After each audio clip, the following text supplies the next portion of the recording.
अब हमारा नेक्स्ट जो है एजुकेशन वाला जो है, जिसमें हमने आज ही अलमिजान स्कूल का और शाइन ग्रुप ने भी आज हमें एश्योरेंस दिया कि आपके बच्चे अगर आते हैं हम भी फ्री कोचिंग उनके लिए करेंगे। तो हम जो है अपने जो प्लेसेस है इस पर्पस के लिए उनको अवेलेबल कराएंगे और अलमिजान स्कूल का जो नेटवर्क है इसके पूरे हम हिंदुस्तान में इस तरीके से हमारा पूरा एक विजन है। इसको आप लोग कुछ गरीब बच्चों को चुन के दीजिए, ड्रॉप आउट को, आपकी बिरादरी के हो, कोई और हो, चुन कर दीजिए। 13 साल से 18 साल के दरमियान के बच्चे, 100 बच्चे चाहिए आप लोगों के जरिए, फ्री रहना खाना पढ़ना उनके लिए। वो आदाब, नमस्कार, सत श्री अकाल। मैं सुहेल अहमद और आप देख रहे हैं PKD news channel. India Islamic culture centre Delhi के बीएस अब्दुल रहमान ऑडिटोरियम में कुरैश कॉन्फ्रेंस रजिस्टर का राष्ट्रीय अधिवेशन एवं स्थापना दिवस पूरे जोश खरोश के साथ धूमधाम से मनाया गया। कार्यक्रम का आगाज सुबह 10 बजे कारी हुफैजा की तिलावत और दानिश कुरैशी गोल्ड मेडलिस्ट के नाते रसूल से हुआ। प्रोग्राम की अध्यक्षता कुरैश कॉन्फ्रेंस के राष्ट्रीय अध्यक्ष Anwar Ali Qureshi advocate supreme court ने की और मुख्य अतिथि के तौर पे शेखुल हदीस मुफ्ती खुर्शीद साहब कासमी मेरठ एवं शाहीन ग्रुप ऑफ स्कूल के डायरेक्टर अब्दुल कादिर भी मौजूद रहे। इस मौके पर उन्होंने कुरैश कम्युनिटी के 100 बच्चों को डॉक्टर बनाने का वादा भी किया। देश के विभिन्न प्रांतों से आए कुरैश बिरादरी के तमाम लोगों ने आर्थिक, सामाजिक, शैक्षणिक, व्यावसायिक व राजनीतिक समस्याओं पर भी खुलकर चर्चा की। कुरैश कॉन्फ्रेंस के इस कार्यक्रम में सर्वसम्मति से 15 प्रस्ताव पास हुए, जिसमें कुरैश भवन के निर्माण से लेकर महिला सशक्तिकरण, शिक्षा का सशक्तिकरण, राजनीतिक सशक्तिकरण, कास्ट सर्वे, उच्चतम न्यायालय एवं उच्च न्यायालयों में लीगल कमेटी का गठन, आसान निकाह, कैरियर काउंसलिंग, कोचिंग एवं गाइडेंस, स्टेट प्रोटेक्शन के लिए लाइसेंसीकरण के लिए एकल विंडो सिस्टम लागू करना, मैगजीन, न्यूज़पेपर व इलेक्ट्रॉनिक चैनल, ज़कात फंड जैसे महत्वपूर्ण बिंदु शामिल हैं। प्रधान महासचिव आशिकीन कुरैशी ने सालाना रिपोर्ट पेश की एवं नियुक्तियों के बारे में विस्तार से बताया, जबकि राष्ट्रीय कोषाध्यक्ष तंजीम कुरैशी ने आय व्यय एवं जनरल खाते का ब्यौरा प्रस्तुत किया। इस मौके पर राष्ट्रीय वरिष्ठ उपाध्यक्ष सलीम अहमद कुरैशी ने कहा कि आजादी के आज तक कुरैशी समाज गहरी नींद सोया हुआ है। हमें न सिर्फ अपनी समस्याओं का हल तलाश करना है, बल्कि शासन और सत्ता से इंसाफ की उम्मीद रखते हुए अपने हक को हासिल करने के लिए संगठित होने की भी जरूरत है। इस अधिवेशन में मध्य प्रदेश, हरियाणा, महाराष्ट्र, बुंदेलखंड, राजस्थान, उत्तराखंड, उत्तर प्रदेश, दिल्ली, तेलंगाना, कर्नाटका के कुरैशी समाज के लोगों ने शिरकत की। बिस्मिल्लाहिर्रहमानिर्रहीम। शुरू करता हूँ अल्लाह के नाम से जो रहमान है, रहीम है। बहुत सुबह से ये पहला मेरी लाइफ में एक एक्सपीरियंस है कि हम सोशल वेलफेयर एक्टिविटीज के लिए 11 बजे से यहाँ बैठे हैं और 7:30 बज चुके हैं और कुछ भी यहाँ मनोरंजन की कोई चीज नहीं है, कोई यहाँ एक्टर नहीं है, कोई यहाँ किसी तरीके का म्यूजिक नहीं है, कोई गजल नहीं है, कोई मुशायरा नहीं है और आप यहाँ बैठे हुए हैं। मैं आपकी सबकी फिक्रों को सलाम करता हूँ, दिल की गहराइयों से आपका शुक्रिया अदा करता हूँ कि आपने इस कदर कीमती वक्त, आप कितने दूर दराज से आप चल के यहाँ पर आए, देश के कोने कोने से। मैं आपका पर्सनली तौर से, अपनी सेंट्रल कमेटी की तरफ से, अपने सारे स्टेट प्रेसिडेंट की तरफ से, अपने डिस्ट्रिक्ट प्रेसिडेंट की तरफ से आप सबका खैर मकदम करता हूँ, आपका शुक्रिया अदा करता हूँ। और ये सपना जो है कुरैश कॉन्फ्रेंस का, ये इसीलिए देखा गया कि हम 6 करोड़ इस देश में रहते हैं, मगर हम 6 करोड़ जो है हमारे पास कोई वर्किंग एनजीओ नहीं है। हम 6 करोड़ के अंदर जो बर्बादियां हो रही हैं, चाहे वो शादी के ताल्लुक से हो, चाहे तालीम के ताल्लुक से हो, चाहे कारोबारी मसाइल हो, चाहे हमारे सियासी मसाइल हो, या हमारे लीगल इश्यूज हो, या हमारी वीमेन के इश्यूज हो, या हमारे नौजवानों के इश्यूज हो, या हमारे मीडिया प्रमोशन, आईटी सेल्स और जितने भी दूसरे और चीजें हैं, मगर वहां पर कोई वर्क नहीं हो रहा था। तो हमने मिशन लिया कि हम लोग भी जिस तरीके से बाबा साहब भीमराव अम्बेडकर ने एक नारा दिया कि to educate, to organise and to struggle, उन्होंने 3 फार्मूला, 3 सूत्री कार्यक्रम बताया। आप अपने आप को एजुकेट करें, आप संगठित हो और अपना संघर्ष करें। देखने में यह आया कि ज्यादातर हमारी परेशानियों की वजह जो थी महंगी शादियां थी, ज्यादातर 90%। कुछ हमारा इलिटरेसी थी, कुछ हमारा आपस में नाइंसाफी। तो मैंने, मेरी पूरी टीम ने ये तय किया कि इसको छोटे छोटे गोल में डिवाइड किया जाए। आसान निकाह का कंसेप्ट लेकर आए फिर एजुकेशन का कंसेप्ट लेकर आए, ट्रेड प्रोटेक्शन का लेकर आए, लीगल प्रोटेक्शन और health committee, political empowerment, women committee और यूथ विंग। तो इसमें हमने अपने विजन्स को आपके साथ शेयर किया। हमने ये देखा कि हमारे अगर रसूमात पे हम कंट्रोल करते हैं तो हम एजुकेशन की तरफ ध्यान अपना दे पाएंगे। अगर हम रसूमात पे कंट्रोल कर रहे हैं, अपनी शादियों को सिंपल बना रहे हैं, तो अपने कारोबार का तहफ़्फ़ुज़ बेटर कर पाएंगे, अपने सियासी हिस्सेदारी के लिए एक अच्छी लड़ाई हम लड़ पाएंगे। तो वहां से हमने इसकी बुनियाद पड़ी और वहां से हमें कामयाबियां मिलना शुरू हुई और फिर हमने इसको ट्रांसपेरेंसी रखा। 2 अकाउंट खोले, एक हमारा जनरल अकाउंट है, एक ज़कात का अकाउंट है। अभी ज़कात के अकाउंट में हाजी सलीम साहब ने और इस कादिम ने अभी दोनों उसमें कंट्रीब्यूशन किया है, उसको ओपन हमने किया है। हर चीज को ट्रांसपेरेंसी में व्हाट्सएप ग्रुप पर जो भी हमारा जिस तरीके से भी अकाउंट रन करता है उसको पूरी तरीके से ईमानदारी से हम लोग शेयर करते हैं। अपॉइंटमेंट की प्रक्रिया में मैंने कॉपी डीएम साहब को, एसएसपी साहब को भेजने की ये मैंने शुरुआत की। जब डीएम साहब को कॉपी पहुंचती है आपके अपॉइंटमेंट की, जब एसएसपी साहब को पहुंचती है, तो वो एक प्रक्रिया के थ्रू मेन स्ट्रीम में जाता है। आपके बारे में आपके लोकल एडमिनिस्ट्रेशन को पता होना चाहिए, एसएसपी साहब को पता होना चाहिए आप संगठन में कोई जिम्मेदारी ले रहे हैं, कोई अमेन कमेटी की बात है, कोई लॉ एंड ऑर्डर की कोई बात है, आपकी वो सेवाएं लेना चाहते हैं, तो उनको इस बात की पता होनी चाहिए कि इस बड़ी बिरादरी को कौन रिप्रेजेंट कर रहे हैं। आपके अंदर जो ये क्वालिटी थी, जो क्वालिटी है हमारे दस्तरखान की क्वालिटी है, हमारे अंदर एक इंस्टिंक्ट है कि हम रूल कर सकते हैं, हमारे अंदर एक इंस्टिंक्ट है कि अंदर हमारे अल्लाह की तरफ से एक सिफत है कि हम रिस्क लेते हैं क्योंकि हम बिजनेस कम्युनिटी हैं। मगर आपके इस इंस्टिंक्ट पर जो आपका रूल करने का इंस्टिंक्ट है उस पर धूल ला गई, उस पर जहालत की धूल थी, रसूमात की धूल थी। तो हमने उस धूल को हटाने की कोशिश हम करते हैं, आप सबके ताउन से कर रहे हैं। मेरी पूरी सेंट्रल कमेटी उसमें एंगेज है कि किसी तरीके से हमारा रूल करने का जो अल्लाह ने हमें सलाहियत दी, जो कुरैश कबीले का कंसेप्ट दिया, तो उसके जरिए हम अपनी क्लैरिटी करें और रूल करने की पोजीशंस में आए। इसके 2 ही औजार हैं, आपका शिक्षा, क्योंकि इंफीरियोरिटी के कॉम्प्लेक्स में हम जा रहे थे, हम शिकार हो रहे थे, तो हमारी शिक्षा जो है सबसे बेहतर टूल है इससे लड़ने के लिए कि हम इंफीरियोरिटी से बाहर आए।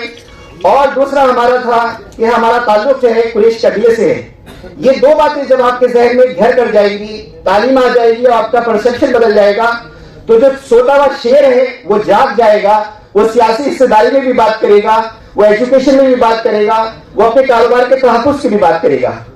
क्योंकि ये माना गया है कि जब जब जो कौमें सियासत से दूर हुई हैं तो वो गुलामी की तरफ गई हैं, उन्होंने अपने कारोबार को तबाह किया है। तो इसलिए हमने ये देखा कि जहां बिरादरी है एक बड़ी तादाद में है और वो इतनी तादाद में है कि लोकल बॉडी इलेक्शन को वो प्रभावित कर सकती है। जरूरत इस बात की थी कि लोग जो है सेक्रीफाइस करके अपने आप को पूरी तरीके से सरेंडर करके अपनी कुर्बानियां देके ये कल्चर हम डेवलप करें, एक दूसरे को लोग कुर्बानियां दें और किसी एक को प्रॉपर्ली उसमें चुन के एक ये मिशन पे रहे कि हमारे अंदर जो रूल करने का इंस्टिंक्ट है हमने उसको बढ़ाना है। हम कुरैश कबीले से हैं, हमारा मैसेज पॉलिटिकल एम्पावरमेंट में हमने एंट्री करनी है, तो उसके लिए थोड़ी बहुत आपको कुर्बानियां देनी पड़ेगी। आप कुर्बानियां देंगे, आपका रोड मैप आसान होगा, आपके अंदर जो अल्लाह ने सिफत दी है उसको एक स्पीड मिलेगी, जो उसके बीच में रास्ते थे, रुकावटें थी, अड़चने थी, वो खत्म होंगी और हम मकसद तक पहुंच पाएंगे। हम बेनिफिशियल बनेंगे, हमारे पास हम पूरी तरीके से सोसाइटी को एक देने वाले बनेंगे। आपका दस्तरखान पे सब लोगों का एक रिप्रेजेंटेशन हो, शेड्यूल कास्ट की भी उसके दस्तरखान पे आए, शेड्यूल ट्राइब के लोग भी आए, ओबीसी के लोग भी आए, जनरल क्लास भी आए। जब वो लोग आएंगे, ये इंसानी फितरत है, खाता मुंह है, आंख शर्माती है, तो उसको आपने वेपन बनाना है।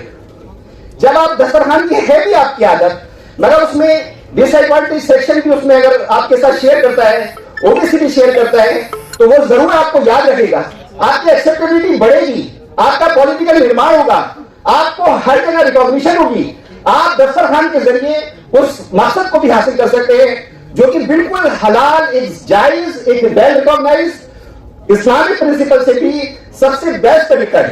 तो हमें उस तरफ भी अपने मकसद को पूरी तरीके से क्लियर रखना है। लेती हैं। तो आइए बहन, तबस्सुम कुरैशी साहिबा।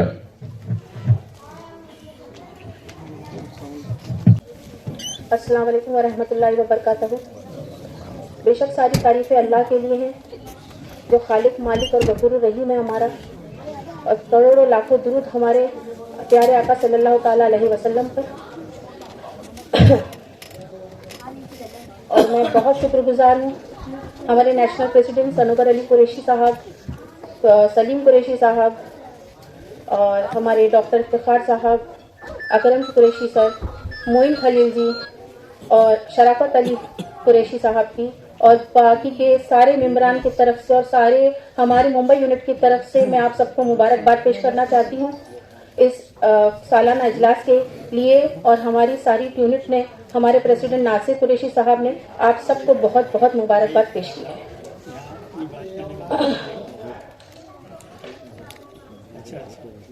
6 जनवरी 2024 को पहला कुरैश कॉन्फ्रेंस हुआ जिमखाना में, जहां मेरा तारुफ हमारे नेशनल प्रेसिडेंट सनोवर अली कुरैशी साहब से हुआ। और यूँ देखा जाए तो तकरीबन 2 मंथ के अंदर में अल्हम्दुलिल्लाह उन्होंने मुझे वुमेन विंग का प्रेसिडेंट किया मुंबई से।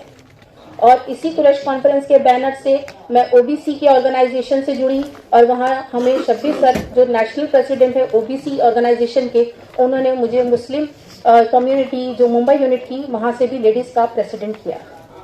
तो यूँ देखा जाए तो हमारी कुरैश कॉन्फ्रेंस के बैनर के जो माध्यम से जो लोग जुड़ रहे हैं वो काफ़ी क्वालिटी वाइज और हर तरीके से बहुत अच्छे। सनोवर सर का इंतखाब काफ़ी नुमायां है और इंशाल्लाह इस तरह हम बर्तरी के साथ आगे बढ़ते रहेंगे।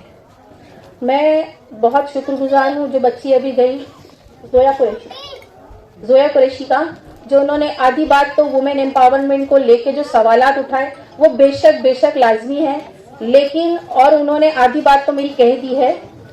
हाँ, बच्ची की लैंग्वेज इंग्लिश थी, कुछ लोगों को शायद समझ नहीं आई हो, लेकिन मैं ये आप सबसे ये कहना चाहती हूँ कि अगर हम अपना 1960 या 70 की अगर अपनी जिंदगी को गौर करें तो हमारी जिंदगी में क्या था, हमारी दुआओं में क्या था, हमारे बच्चे क्या चाहते थे, घर में फ्रिज आ जाए, टीवी आ जाए, हमारी तर्ज जिंदगी बेहतर हो जाए। तो अगर आज हम 50 साल के बाद देखें तो हम काफी तरक्की कर चुके हैं, लेकिन फिर भी हमारा इंडिया डेवलप कंट्री में नहीं आता, डेवलपिंग कंट्री में आता है। उसकी खास वजह क्या है? उसकी खास वजह ख्वातीन का समाजी तौर पर, तालीमी तौर पर, माशरी तौर पर आगे ना आना, ये हमारी खास वजह है। जो हमारी 50% की पॉपुलेशन जो हमारी ख्वातीन हैं, उनके आगे ना आने की वजह से, उनके आगे ना बढ़ने की वजह से हमारा मुल्क अब भी डेवलपिंग कंट्रीज में काउंट होता है। अब इसके हम सोचें कि इसके क्या मसाइलों का हल क्या है। तो अगर पहला नुक्ता नजरिया हम देखें तो पहली जो स्कूलिंग होती है हमारी घर से शुरू होती है। हमारा घर, हमारी तालीम, हमारे माँ बाप। अगर हम अपने बच्चों में खुद एतमादी और खुद मुख्तारी का एक अच्छा और माहौल क्रिएट करें उनके सामने, तो वो लोग डील कर सकते हैं बाहर की दुनिया में कि कैसे लोगों के साथ जुड़े, उनमें अच्छे बुरों का सामना कैसे करें, और वो हर मसले मसाइल अपने पेरेंट्स के साथ पहले शेयर करें। हम कई मरहलों में ऐसा होता है कि बालिग बच्चों में कुछ नॉलेजेस को लेके हम शर्मिंदगी महसूस करते हैं, उन्हें नहीं देते, उन्हें नहीं बताते, फिर वो बच्चे मजबूरी तौर पर या तो अपनी मसलों को या अपने प्रॉब्लम्स को अपने दोस्तों में शेयर करते हैं या मोबाइल में ढूंढने लग जाते हैं, और यहाँ से उनकी रहनुमाई है वो गलत तौर पर शुरू हो जाती है। और फिर हम ये शिकायत करते हैं कि हमारे बच्चे मोबाइल देखकर वो बिगड़ रहे हैं या मोबाइल देखना उनका ठीक नहीं है। तो पहली तो हमारी स्कूलिंग शुरू होती है, वो है हमारा अपना खुद का घर।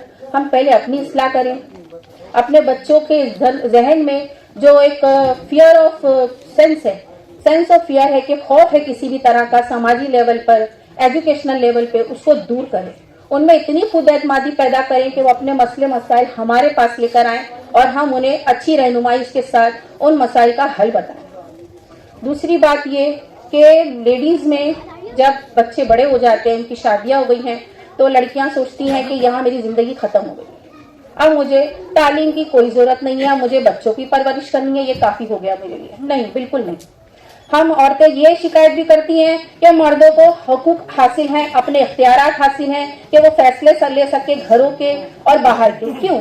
इसकी वजह यह है कि मर्द अपने हुकूक और जिम्मेदारियां दोनों निभाते हैं और औरतें सिर्फ जिम्मेदारियां निभाती हैं, हुकूक को पीछे छोड़ देती हैं। अगर हम अपने हुकूक और जिम्मेदारियों को दोनों को अपनी जिंदगी में वाबस्तगी के साथ निभाएं, और सबसे पहली बात मेरी ख्वातीन बहनों से मेरी गुजारिश है कि अपने आप को यूं बनाएं, इस कदर रिप्रेजेंट करें, दीनी दुनियावी मालूमात से इतना अपने आप को ऐसा बना लें कि लोग घर के हो या बाहर के आपको इज्जत देने पर मजबूर हो जाए, आपको इज्जत देने पर वो मजबूर हो जाए। आपकी शख्सियत जो है वो हर जगह आप एक बुनियादी हिजाब से शुरू करें। मैं ये नहीं कहती कि मुकम्मल हिजाब, बहुत जगह मसले मसाइल आते हैं औरतों को, और अब एजुकेशन तो इतना आम हो चुका है कि हाइब्रिड मोड यानी दो मोड पर भी हम कर सकते हैं, ऑनलाइन ऑफलाइन। और ये सिर्फ एजुकेशन की बात बच्चियों में नहीं, बल्कि मैं मर्द हजरात से भी चाहूंगी कि भले वो बिजनेसमैन हैं या वो जो भी हैं, आप अपनी तालीम को मुकम्मल करें। आप जिंदगी के कोई भी मरहले में हो, जब तक आप अहमियत नहीं समझ। हमारे बीच मौलाना तौकीर रजा साहब तशरीफ ला चुके हैं। मैं कुरैश कॉन्फ्रेंस की तरफ से उनका तहे दिल से इस्तकबाल करता हूं। मौलाना तौकीर रजा साहब के पहले प्रोग्राम में जब हजरत तशरीफ लाए थे तब भी मेरा यही काम था, मैं यही लोगों के सामने पेश कर रहा था, और जब हजरत आज तशरीफ लाए तो आज भी मैं ही माइक पर हूँ।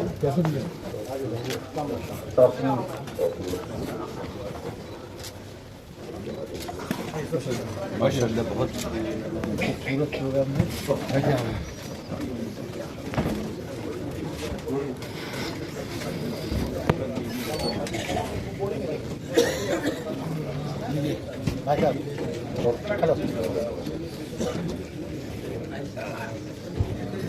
तो 3/3/2023 को कुरैश कॉन्फ्रेंस का रजिस्ट्रेशन हुआ, जिसकी पहली मीटिंग हमने 14/4/2023 को बाबा साहेब भीमराव अम्बेडकर जी के जन्म दिवस पर मनाई, और पहली मीटिंग वहां की 29/4 को साउथ इंडिया में माननीय राष्ट्रीय अध्यक्ष अनवर अली कुरैशी साहब एवं राष्ट्रीय उपाध्यक्ष हाजी अफसर कुरैशी साहब ने बिदर शहर में प्रेस कॉन्फ्रेंस करके कर्नाटक प्रदेश विधानसभा चुनाव में सेकुलर कैंडिडेट को वोट देने और पुराना कर्नाटक बीफ बिल को वापस लागू किया जाए, इसकी अपील की। उसके बाद एक तालीमी बेदारी कारवां बाय रोड दिल्ली से लेकर कर्नाटका तक निकाला गया, वो उसकी जिम्मेदारी सदर साहब ने मुझे सौंपी थी। उत्तर प्रदेश के कई जिलों में आसान निकाह अभियान कुरैश निगम सुन्नति के जरिए चालू है, जिसकी देख रेख जो है हमारे राष्ट्रीय वरिष्ठ उपाध्यक्ष हाजी सलीम अहमद कुरैशी साहब और डॉक्टर इसरार कुरैशी साहब राष्ट्रीय महासचिव, हाजी खुर्शीद आलम साहब राष्ट्रीय सचिव जी की देखरेख में बड़ी लगन के साथ चलाया जा रहा है। और अब तो उसकी 12 घंटे की जमातों की शक्ल के अंदर भी लोगों के बीच जाकर गांव-गांव निकाह को आसान करने की अपील की जा रही है। हरियाणा प्रदेश में कुरैश बिरादरी को BC लिस्ट में शामिल करने की कार्रवाई की, जिसमें हमारे हरियाणा प्रदेश के महासचिव एडवोकेट शाहिद हसन कुरैशी साहब और हमारे राष्ट्रीय सेक्रेटरी हमारे यूसुफ कुरैशी साहब की लगन से वहां पर जो है कमीशन की तरफ से सर्वे के लिए कहा गया। दिनांक 6/7/2023 को लॉ कमीशन ऑफ इंडिया को UCC पर पत्र लिखकर अपनी राय पेश की गई। 20/7/23 को एक बच्ची की मेडिकल कोर्स करना चाहती थी, उसकी फीस कुरैश कॉन्फ्रेंस की तरफ से अदा की गई। एक बच्चे ने नीट में 506 रैंक हासिल की, उसकी कुरैश कॉन्फ्रेंस की तरफ से कोचिंग फीस 1 साल की अदा की गई।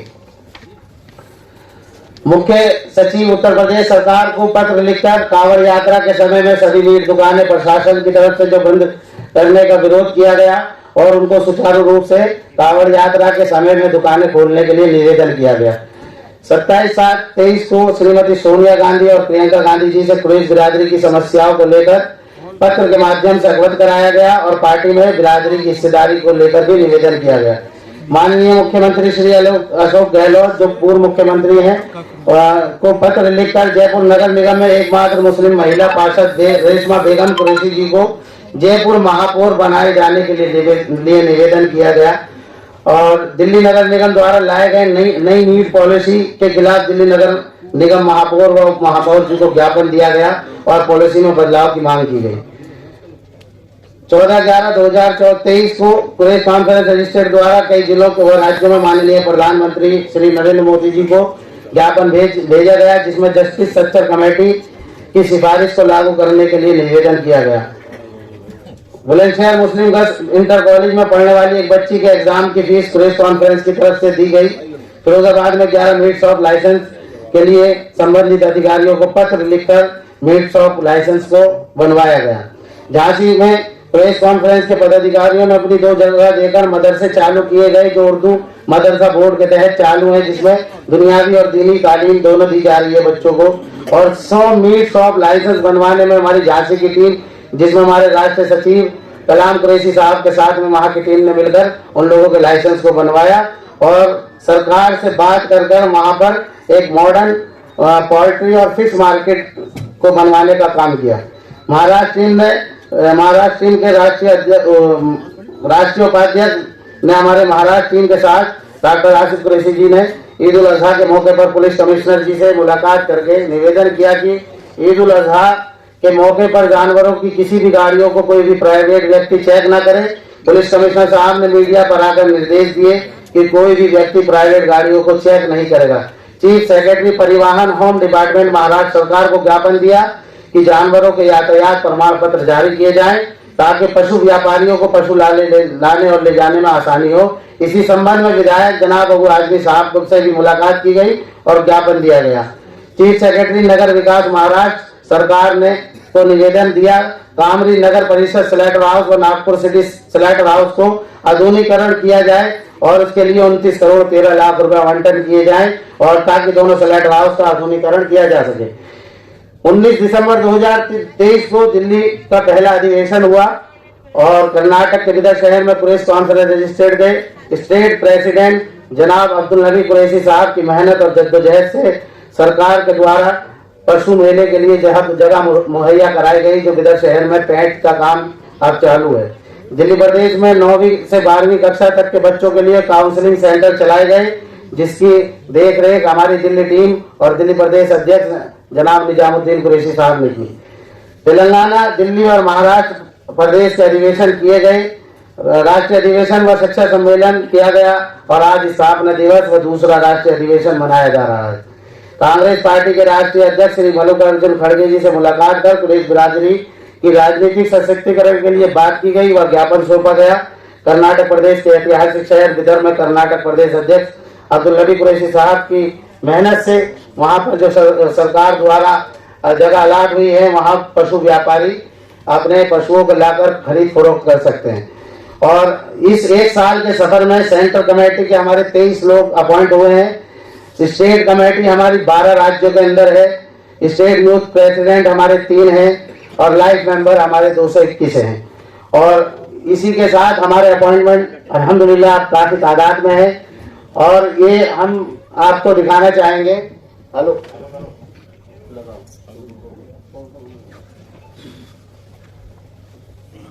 बुजुर्गों को याद करें तो जो हमारे बुजुर्ग अब इस दुनिया में नहीं हैं, जिन्होंने बिरादरी के लिए अपना बहुत सारा वक्त और अपनी जिंदगी दी, उनमें हमारे सबसे बाबाए कुरैश भैया रशीउद्दीन कुरैशी साहब, जो जमतुल कुरैश के बानी हैं, उन्होंने 100 साल पहले इस जमतुल कुरैश को रजिस्ट्रेशन कराया था। तो भैया जी रशीउद्दीन कुरैशी साहब को और हमारे मरहूम डॉक्टर अजीज कुरैशी साहब, जो हमारे राज्यपाल रहे कई राज्यों में, मरहूम जस्टिस अब्दुल सत्तार कुरैशी साहब गुजरात हाई कोर्ट जज और जमतुल कुरैश के सदर भी रहे, मरहूम IAS सज्जाद कुरैशी साहब जो भारतीय राजदूत ओमान, मरहूम मोहम्मद कुदरतुल्लाह कुरैशी साहब जो हमारे सदर मोहतरम जनाब सनवर अली एडवोकेट साहब के वालिद हैं। इनकी भी अमरोहा के अंदर और आसपास बहुत ज़्यादा खिदमात हैं। मरहूम नसीम अहमद कुरैशी साहब जो लेक्चरार थे जामिया मिलिया इस्लामिया में, मरहूम हाजी मोहम्मद उमर कुरैशी साहब जिनको हाजी पप्पे के नाम से लोग जानते हैं, मरहूम हाजी अब्दुल अजीज कुरैशी साहब जो उल्दन से ताल्लुक रखते हैं, जो हमारे सलीम साहब के वालिद साहब हैं, और मरहूम हाजी मोहम्मद उमर कुरैशी साहब। ये हमारी बुजुर्गों की एक लिस्ट बहुत बड़ी है। अभी जो अपना कुरैश कम्युनिटी की जो वेबसाइट है, मैं उसका एक शॉर्ट इंट्रोडक्शन देता हूँ पहले तो, बट कहीं मेजरली अपन ने टेक्नोलॉजी के बारे में बात नहीं की है। मैं जो हूँ, मेरा नाम मोहम्मद सदरुल उला है मैं पूना में खुद की सॉफ्टवेयर कंपनी चलाता हूँ, 12 साल से हम लोग ये इंडस्ट्री में हैं। काफ़ी माइनॉरिटी रिलेटेड हमने ऑर्गेनाइजेशंस के सॉफ्टवेयर और वेबसाइट्स डिज़ाइन किए हैं, काफ़ी अलग अलग एनजीओज के साथ में हम लोगों ने काम किए हैं। तो मैंने जो है एक क्विक अपने ऑर्गेनाइजेशन की वेबसाइट बनाया हूँ, जिसके अंदर अपन लोग पूरा रजिस्ट्रेशन मेंटेन कर सकते हैं, डोनेशंस मेंटेन कर सकते हैं, इवेंट, अचीवमेंट्स, अवार्ड जो जो अपने को मिले वो बेसिकली अपन लोग मेंटेन कर सकते हैं। मैं ग्लांस थोड़ा सा कम टाइम को नजर रखते हुए एक ओवरऑल व्यू दिखाता हूँ। बाकी लोग वो लिंक पर जाके रजिस्टर भी कर सकते हैं और वेबसाइट बाद में व्यू भी कर सकते हैं। अभी जब मैं होम पेज पे क्लिक करूंगा तो यहाँ पर अपने सारी एक्टिविटीज के पूरा एक बैनर रहेगा।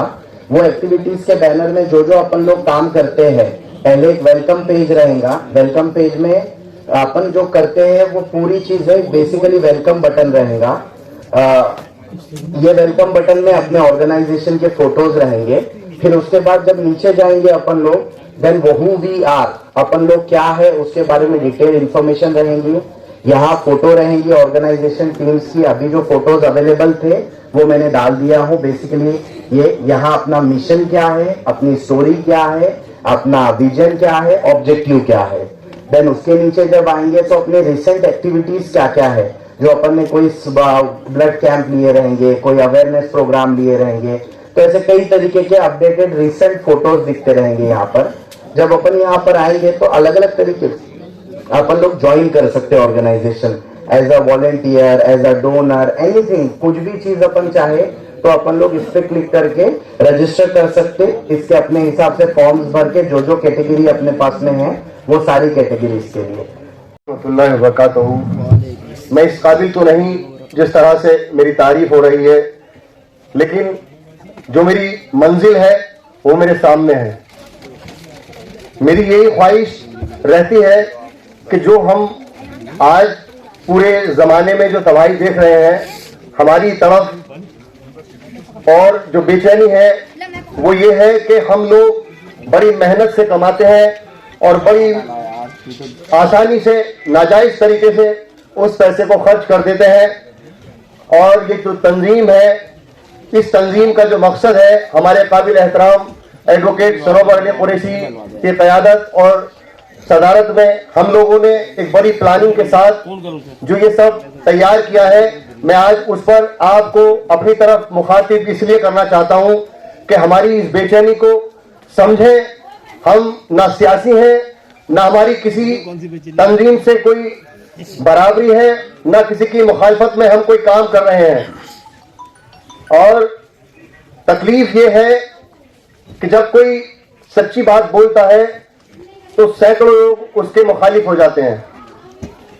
इशारा करना चाहता हूं, जिस तरह से हम जब भी कोई कामयाबी की तरफ जाएंगे तो कुछ लोग खामियां निकालेंगे, कुछ लोग हमें रोकने की कोशिश करेंगे, जैसा अभी एटमॉस्फेयर हमारी तंजीम के लिए भी जगह जगह पर सुनने को मिलता है। देखिए, मौजू तो बहुत सारे हैं, लेकिन बिल्कुल सीधे सीधे स्ट्रेट फॉरवर्ड मैं अपनी बात को आप लोगों तक पहुंचाना चाहता हूं। हमारी ये तंजीम जो है उलमाए इकराम और शऊरदार सलाहियतमंद लोगों के साथ बैठकर पूरा प्लान और कम्युनिटी के अंदर जो खामियां हैं उसको लेकर तैयार की गई है। और सही बात यह है कि जो खौफ है कम्युनिटी में, कुरैश कम्युनिटी में, सरमाएदारों का, सरमाएदार कोई भी हो सकता है, ये अल्लाह का निजाम है, कोई नहीं तोड़ सकता।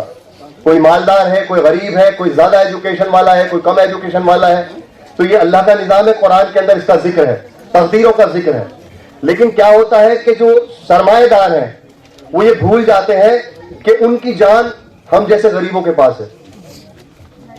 अगर सरमाएदार बनाए गए तो वो गरीबों के लिए बनाए गए, ताकि उनका वो एहतराम कर सके। हमारे बड़े हैं, अल्लाह ने इनको माल दिया है, ये ज़कात से हमें नवाजेंगे तो हमारी जरूरतें पूरी होंगी। ऐसा ही तो सच्चाई है। मैं उलमा इकराम के बीच में ये बात क्लियर करना चाहता हूँ। लेकिन हो क्या रहा है कम्युनिटी में कि सरमाएदार मगरूर और जब तकब्बुरियाई शक्ल अपना लेते हैं तो वो सिर्फ हमें और हमारी बड़ी कम्युनिटी को हकीर और मजलूम और सिर्फ अपनी नौचंदी की नुमाइश बनाने का काम करते हैं।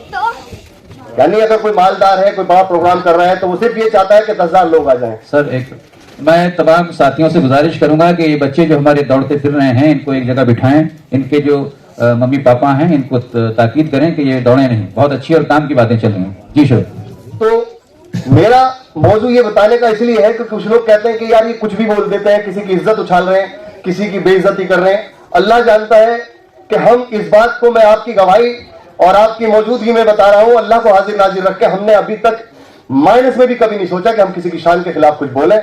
लेकिन हमारी तकलीफ, मैं आपको एक छोटी सी बात बता रहा हूं। अभी पिछले 10 दिन पहले 2 बेटियां उन्होंने पैगाम भेजा, एक 45 साल की और एक 40 साल की, और एक बहन उनकी 25 साल की। तो उन्होंने ये कहा कि जो 45 और 40 साल की हैं हम 2 बहनें, हमारी तो शादी नहीं होगी अब, हाजी साहब आप हमारी छोटी बहन का निकाह करा दें। अब ये बताइए, एक जवान बेटी 40 साल की 45 साल की ये कह रही है कि हमारा अब निकाह नहीं होगा, इसका गुनहगार कौन है? ये जालिम लोग हमें किस किस तरह की बातों से नवाजते हैं कि हम भी उनकी बेइज्जती कर रहे हैं। हम आपसे अपना हक मांग रहे हैं। आपको अल्लाह ने रुतबा दिया, आपको आपने सलाहियत दी, आपको अल्लाह ने माल दिया। आप उस माल की नुमाइश में हमारी हजारों बहन बेटियां, आप उनकी उम्रों से खेल रहे हैं, उनकी इज्जत से खेल रहे हैं। अपनी शादियों को इतनी बड़ी तादाद में, बड़े बड़े 20-20, 25-25 लाख के बैंक्वेट हॉल और बड़ी बड़ी शादी घरों में शादी करके, आखिर हमारी कहां गलती है? अगर गलती है तो हम आज यही, आप हाथ उठाकर बताएं, अगर गलती है तो हम यही रुकते हैं। इस आसान निकाह को, इस तालीम को अगर हम पहुंचाना चाहते हैं कौम के जरिए, तो हमारे लिए तरह तरह की जो ये ऐसी साजिशें कर रहे हैं, जो हमें रोकना चाहते हैं, सिर्फ और सिर्फ इसलिए कि उनको चौधरी मानने के लिए लोगों की तादाद कम होती जा रही है, लोग समझ रहे हैं। और कोई वजह नहीं है, कोई लड़ाई नहीं है। मेरे गरीब भी रिश्तेदार हैं, रिक्शा चलाने वाले भी रिश्तेदार हैं, मेरे IAS भी रिश्तेदार हो सकते हैं, मेरे बड़े बड़े उद्योगपति भी रिश्तेदार हो सकते हैं। कुरैश बिरादरी नहीं है। और मैं आज आपसे कहना चाहता हूं कि कुरैश को कभी बिरादरी मत कहो, कुरैश कबीला है। बिरादरी किसकी होती है? बिरादरी का क्या मतलब? अल्लाह के रसूल ने जब आखिरी खुतबे में सबको बराबर एक सब में खड़ा कर दिया, तो कुरैश कबीले से अफजल कबीला बताए मुझे। अगर है तो फिर कुरैश कबीले में अल्लाह के रसूल को पैदा किया गया क्यों? अगर कोई और अफजल कबीला है, कोई भी A to Z किसी भी बिरादरी से, अरे हम सड़कों में बैठ के 10 थोड़ी सी तालीम आ गई, थोड़ा सा माल आ गया, अगर हम किसी बिरादरी में पैदा हुए, मैं मानता हूं यहाँ का कल्चर है, यहाँ का नेचर है, कोई पठान है, कोई खान है, कुछ भी है, लेकिन है तो अल्लाह के रसूल की सब उम्मत। हम इसी पे पूरा वक्त जाया कर रहे हैं अपना। मैं आला हूं, मैं अफजल हूं, मैं अशराफ हूं, मैं अजलाफ हूं। दूसरों ने उसको हायर कर लिया, उठा लिया। अभी हमारी गरीब बहन बेटियां पसमाना की हजारों औरतें सिर्फ एक चंद 5 किलो आटा, दाल, चावल, चीनी और 2000 रुपए की जो पेंशन है उस पर अपना ईमान बेच रही हैं। क्यों? क्योंकि हम लोगों ने उनको पनाह नहीं दी। हम अपनी ज़कात अपने नाम के लिए, जो मर्सिडीज में लोग आते हैं, जो जीप और जोंगों में आते हैं, उनको देते हैं। गरीब अपनी बहन, गरीब अपने भाई, अपनी बेटी और अपने रिश्तेदारों को नहीं देते। क्यों? तो हमें यह समझना होगा कि ये बुनियादी चीजें तकलीफ में हमें डालने का जो सबब है कहां से शुरू हुआ।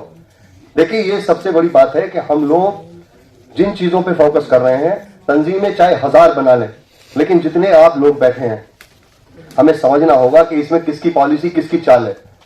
आखिर ये बिरादरियों में बांटकर हमारी जो गंदगी है उसकी तारीफ कर कर किस आदमी ने हमें उस तरफ धकेला? किसकी सियासत है? हम गलत काम कर रहे हैं, हम नाजायज काम कर रहे हैं, हम लड़कियां नचा रहे हैं। हमारी शादियों में हमारी बहन बेटियों के पास फूल लड़कियां फेंक रही हैं, आधे कपड़े पहन रखे हैं और हम खुश हो रहे हैं। और वो लोग जब बाहर आते हैं वो तारीफ करते हुए, कुरैशी साहब कमाल कर दिया, ऐसा प्रोग्राम हमने कभी नहीं देखा। वो घर जाके कहता अपने घर में, देखा आज कितनी तारीफ हुई। अबे कमजोर, तुझे तो उसने जमीन में गाड़ दिया, तुझे तो एक गुनाह की तरफ धकेल दिया। अगर वो हमदर्द होता तो तुझे रोकता। हमदर्द वो है जो मेरी कमी को मुझे बताएगा, मेरा दुश्मन है वो जो मेरी तारीफ करता है।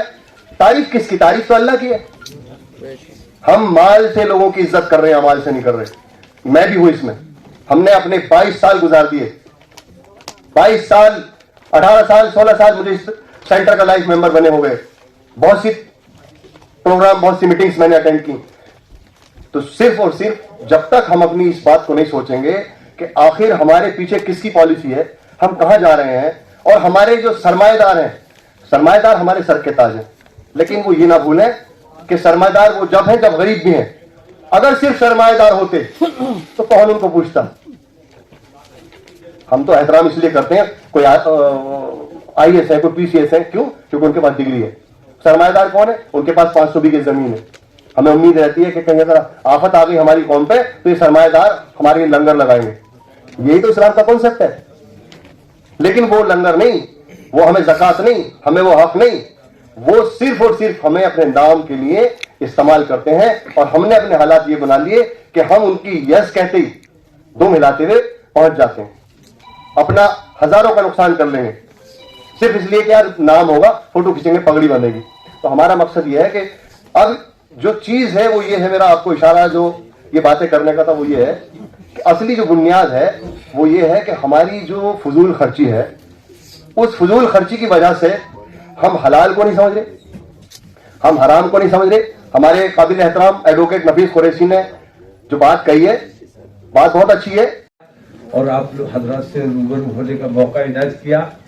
मैं सदर साहब के लिए इतना कहना चाहूंगा कि अंबेडकर या अबुल कलाम आजाद बनाए नहीं जाते हैं, इन्हें बनाने की कोशिश मत कीजिए। ये अल्हम्दुलिल्लाह बने हुए हैं और ये अपने कौम के लिए वही काम इंशाअल्लाह करेंगे जो उन लोगों ने अपनी कौम के लिए किया है।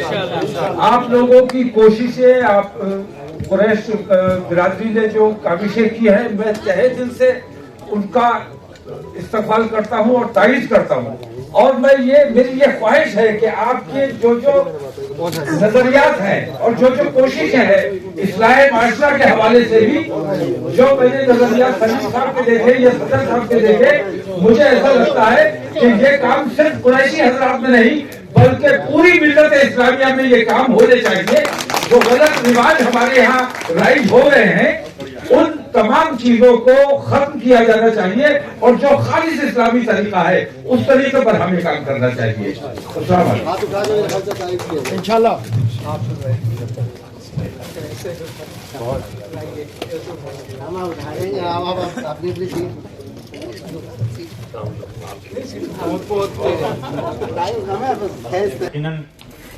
वो कौम तरक्की नहीं कर सकती जो अपनी औलाद की तालीम से ज्यादा उसकी शादियों पर खर्च कर देती है। इस तरफ तवज्जो दीजिए और नस्ल को बचाइए, क्योंकि नस्ल ही असल है। नस्ल को तालीम से सिर्फ तालीम याफ्ता नहीं बनाना, तहजीब याफ्ता बनाना है। हमारी नस्ल तालीम याफ्ता हो, तहजीब याफ्ता हो, ये देने वाली बने, लेने वाली नहीं।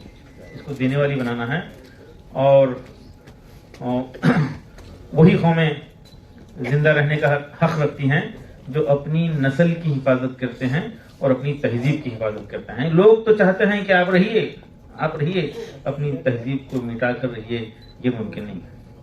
ये ऐसी जिंदगी हमको नहीं चाहिए। अपनी तहजीब की हिफाजत करना हमारा फर्ज है, इसके लिए कोशिश होना चाहिए। अजीब गरीब हालात बन रहे हैं, बेरारवी बढ़ते जा रही है, डिस्ट्रैक्शन बढ़ रहे हैं, ये मोबाइल की मुसीबत और को एजुकेशन की मुसीबत। वो लोग झूठ बोलते हैं, सरासर झूठ बोलते हैं। वो लोग जो ये बोलते हैं कि हमारी घर की तरबियत के डिपेंड होता है, बल्कि गलत माहौल के इदारों में, इंस्टीट्यूशन में अपनी औलाद को बिगड़ने के लिए भेज देते हैं। इसके तरफ तवज्जो देना है और को एजुकेशन से बचना है, अपने इंस्टीट्यूशन कायम करना। इंस्टीट्यूशन की जरूरत है, दूसरा कोई रास्ता नहीं है। सादगी अख्तियार करना है, फजूलियात खत्म करना है, नस्ल को बनाना है, ये नस्ल को ये बुरी आदतों से बचाना है। गुटखा है या ड्रग्स हैं, रात में 12 बजे तक घूमने करने का सिलसिला है, ये सिलसिला खत्म होना चाहिए। और अब दूसरा कोई रास्ता नहीं है ये कि हम 10 साल 20 साल मेहनत करें, नस्ल को बनाएं, फ्यूचर को बनाएं और हालात को बदला जा सकता है। हालात को बदला जा सकता है, वक्त लगेगा।